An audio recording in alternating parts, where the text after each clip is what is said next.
السلام علیکم ورحمۃ اللہ وبرکاتہ۔ آج ہم ایک کتاب کا تذکرہ کرتے ہیں۔ ڈاکٹر طاہرہ انعام کا یہ تحقیقی مقالہ ہے جو پی ایچ ڈی کے لیے لکھا گیا تھا، اور الحمدللہ ان کو اس کی پی ایچ ڈی کی سند بھی مل گئی۔ اردو شاعری میں واقعہ معراج۔ اب یہ ایک بہت بڑا موضوع ہے اور اردو شاعری میں بہت زیادہ اس کا ذکر بھی ہوا ہے۔ پہلے تو یہ دو چار باتیں میں کر لوں کہ معراج کے حوالے سے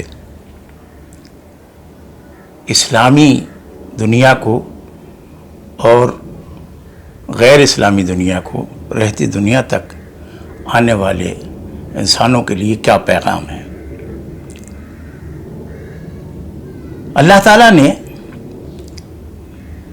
جب کائنات بنائی تو اپنے آپ کو تو پوشیدہ رکھا، اپنی صفات کو اور مظہر کو ظاہر کیا۔ مظاہر میں اس کی شان نظر آتی ہے، لیکن دیدہ کور کو کیا آئے نظر کیا دیکھے، انسان جو ہے وہ صفات میں کھو جاتا ہے۔ اقبال نے کہا تھا کہ میری نوائے شوق سے شور حریم ذات میں، تو وہ بت قدر صفات میں اس کو محسوس ہوا کہ یہ حریم ذات تک نہیں پہنچنے دیتا بت قدر صفات۔ اللہ تعالیٰ نے تمام انبیاء علیہ السلام سے، جو 1,24,000 کم و بیش رہے ہیں، ان سے فرشتوں کے ذریعے، وحی کے ذریعے بات کی، ڈائریکٹ گفتگو کی حضرت موسیٰ علیہ السلام سے، اس کا تذکرہ بھی کر دیا، لیکن وہ بھی پردے میں کی، کیونکہ وہ ایک تجلی برداشت نہیں کر سکے، تو پردے میں کی۔ لیکن یہ پروگرام تھا اللہ تعالیٰ کا کہ کسی ایک ہستی کو اپنا دیدار بھی کرانا ہے اور ان کو کائنات کے تمام راز اور کائنات کی نشانیاں بھی دکھانی ہیں، تاکہ وہ جا کے گواہی دیں کہ میں جس رب کی توحید بیان کر رہا ہوں، اس رب کو نہ صرف میں نے دیکھا ہے بلکہ اس کی وہ تمام نشانیاں جو تمہاری نظر سے پوشیدہ ہیں میں دیکھ کر آیا ہوں، اور میں جو کچھ کہہ رہا ہوں تمہارے لیے تو یہ غیب ہے، لیکن میرے لیے یہ شہود ہو گیا ہے، اور یہ ضروری تھا۔ مجھے بھی ایمان بالغیب لانا تھا اور لے آیا تھا، تمہیں بھی ایمان بالغیب لانا ہے، لیکن تمہارے لیے غیب غیب ہی رہے گا۔ مجھے اللہ تعالیٰ نے وہ شہود کی صورت میں دکھا دیا ہے۔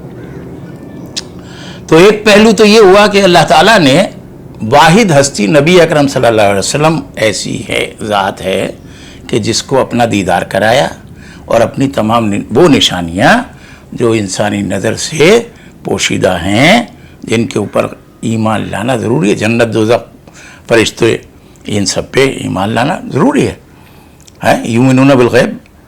تو وہ انسانی بشری دنیا میں وہ انسان سے پوشیدہ ہے، لیکن مابعد طبیعاتی دنیا میں، یعنی طبیعت کے فزیولوجی سے اوپر کی دنیا جو ہے، اس میں جو کچھ بھی ہے وہ صرف نبی اکرم صلی اللہ علیہ وسلم کو خصوصی طور سے مشاہدہ کرا کے یہ بتا دیا کہ ہم جو پیغام بھیج رہے ہیں، جس ہستی کے ذریعے بھیج رہے ہیں، اور جس ہستی کے ذریعے اس پیغام کی تکمیل کر رہے ہیں، وہ ہستی جو کچھ بھی انسانوں تک پہنچائے گی وہ اس کی دید کا معاملہ ہوگا، خالی شنید کا نہیں ہوگا۔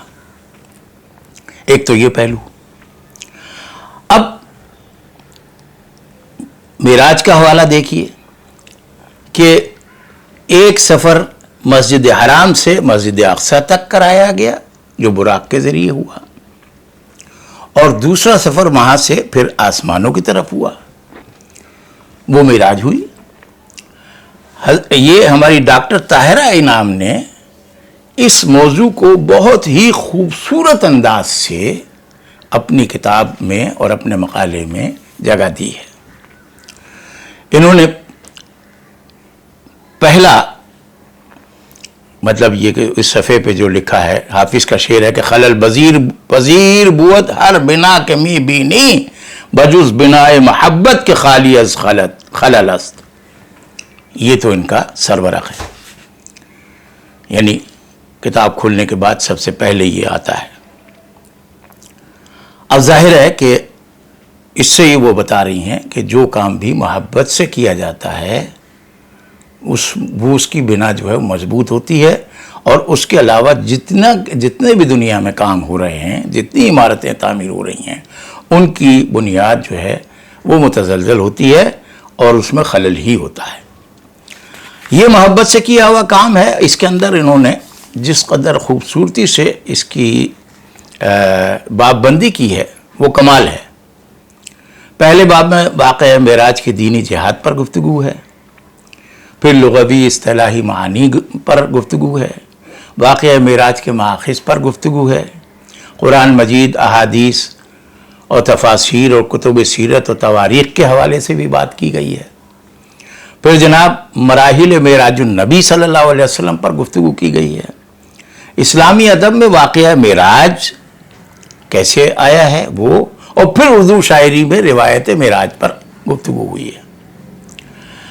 اردو شاعری میں انہوں نے مختلف ادوار سے کو کھنگالا ہے، اور مختلف ادوار کی شاعری میں معراج کے ذکر کا حوالہ دے کر اس کی گفتگو، اس کے حوالے سے اپنے تنقیدی شعور کا اظہار کیا ہے. دکنی شاعری ہے، شمالی ہندوستان کی شاعری ہے، قدیم شعراء دہلی کی شاعری ہے، پھر جناب دور جدید کی شاعری ہے جو 1857 سے اور 1947 تک، یعنی 100 سال کی شاعری.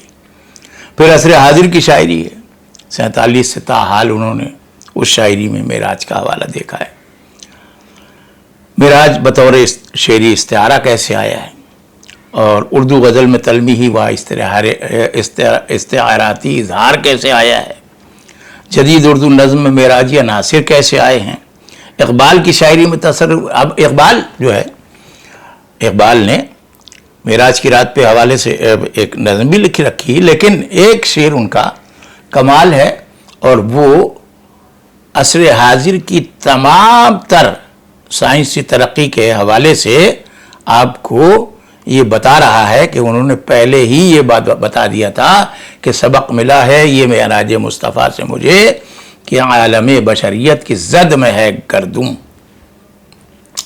تو اقبال نے تو کمال کر دیا، ایک ہی شعر میں یہ بات بتا دی کہ حضور اکرم صلی اللہ علیہ وسلم کی معراج سے بشریت کو جو فیوز و برکات ملے ہیں وہ یہ ہیں کہ عالم گردوں جو ہے وہ اس کے زیر پا آ سکتا ہے. اللہ تعالیٰ نے جو معجزات انبیاء علیہ السلام کو دکھائے تھے، آج سائنس جو ہے وہ ڈیوائس کے ذریعے بہت سارے معجزات کے معاملات کو طے کر چکی ہے. بہت ساری چیزیں طے ہو گئی ہیں، آگے بھی ہوگی.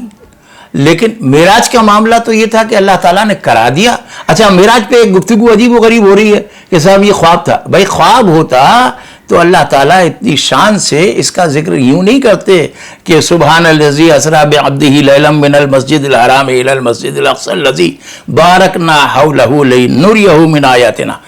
اتنا شاندار، اتنا پرہیبت، اتنا پروقار کلام کہاں سے شروع ہو رہا ہے کہ اپنے بندے کو لے گیا. تو بندہ جو ہے وہ خواب میں تو نہیں گیا، کیونکہ خواب تو حضور صلی اللہ علیہ وسلم کو اس وقت بھی دکھایا تھا جب صلح حدیبیہ ہوئی اور عمرہ نہیں ہو سکا، اس وقت بھی دکھایا. لیکن سورہ فتح میں یہ بتا دیا کہ ہم نے خواب تمہیں سچا دکھایا ہے، تم جاؤ گے. لیکن امپلائڈلی یہ بات بھی بتا دی کہ ہم نے یہ تو نہیں کہا تھا کہ ابھی خواب جو ہے میٹیریلائز ہو جائے گا.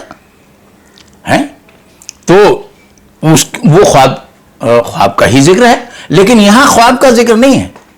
اور اسی لیے جو لوگ یہ بات کر رہے ہیں کہ یہ خواب تھا، وہ یہ کیسے بھول جاتے ہیں کہ اتنا بڑا معجزہ بندے کا نہیں، اللہ کی طرف سے ہے، اور اللہ کے لیے سب کچھ ہے۔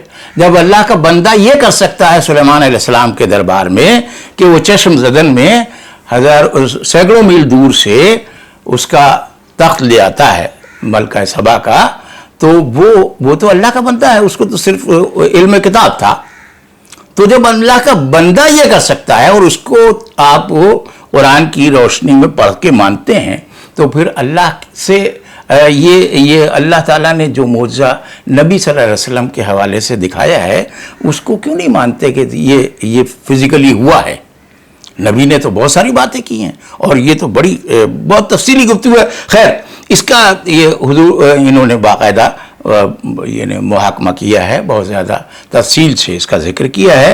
تلمیحات شاعر یعنی معراجیہ عناصر میں بھی گفتگو ہوئی ہے، جدید اردو شاعری اور معراج النبی پر بھی گفتگو ہوئی ہے، اور بہت سارے شعراء کا انہوں نے تذکرہ بھی کیا ہے۔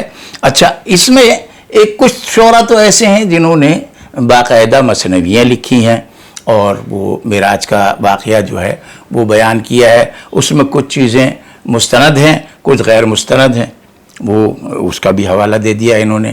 کچھ اور لوگوں کی بھی باتیں ہیں کہ کسی خاص طبقے کے لوگوں نے اس کو اپنی طرف موڑ لیا، اور وہ معراج میں جو ہے وہ دوسری باتیں شامل کر لیں جو غیر ضروری تھیں۔ حضور صلی اللہ علیہ وسلم کے معراج کو خالص نہیں رہنے دیا گیا، تو اس کا بھی تذکرہ کیا گیا ہے۔ مجھے اس کی تفصیل میں جانے کی ضرورت نہیں ہے، نہ وقت ہے میرے پاس اتنا۔ تو اب یہ دیکھیے کہ اردو شاعری میں تاریخی و سائنسی شعور جو معراج کے حوالے سے آیا ہے، اس پر بھی انہوں نے گفتگو کی ہے، اور اردو شاعری میں مابعد الطبیعیاتی عناصر پر بھی گفتگو کی گئی ہے۔ تو یہ مقالہ جو ہے وہ بہت ہی زیادہ مبسوط، بہت عرصے بعد میں نے ایک مقالہ ایسا دیکھا جو واقعتاً علمی محبت سے، یعنی علم حاصل کرنے اور تحقیقی جستجو کو تمام کرنے کے جذبے کے ساتھ کیا گیا ہے۔ ورنہ آج کل تو چونکہ اللہ تعالیٰ معاف فرمائے، ہمارے ہاں بیشتر مقالے جو ہیں وہ اس لیے لکھے جا رہے ہیں کہ وہ دنیاوی فوائد حاصل ہو جائیں، اور وہ بہت زیادہ لکھے جا رہے ہیں، اور وہ لیکن یہ کہ اس میں ردب و یابس سب آ جاتا ہے، اور وہ کاغذ کا پیٹ بھر دیتے ہیں، اور ان کو دیکھنے والے اور نگران وغیرہ وہ بھی ذرا نظر انداز کر دیتے ہیں کہ چلو علمی کساد بازاری کا دور ہے، اس کو جانے دو۔ لیکن یہ وہ مقالہ نہیں ہے جس کو نظر انداز کیا گیا ہو، یا جس کو کوئی رعایت دی گئی ہو۔ انہوں نے بہت ہی محنت کر کے اور بہت خوبصورت انداز سے، اچھا پھر جو مقالے کی زبان ہے وہ بہت ہی خوبصورت اور ادبی زبان ہے۔ تو میں طاہر انعام کو اس مقالے کی تکمیل پر اور اس کے حوالے سے ان کو سند ملنے پر مبارکباد دیتا ہوں۔ یہ کتاب جو ہے واقعتاً اس قابل ہے کہ اس کو نہ صرف پڑھا جائے بلکہ بار بار پڑھا جائے۔ بس اس سے زیادہ گفتگو کا موقع نہیں ہوتا، انشاءاللہ پھر کبھی اس کے تفصیلی گفتگو ہم کریں گے۔ السلام علیکم ورحمۃ اللہ وبرکاتہ۔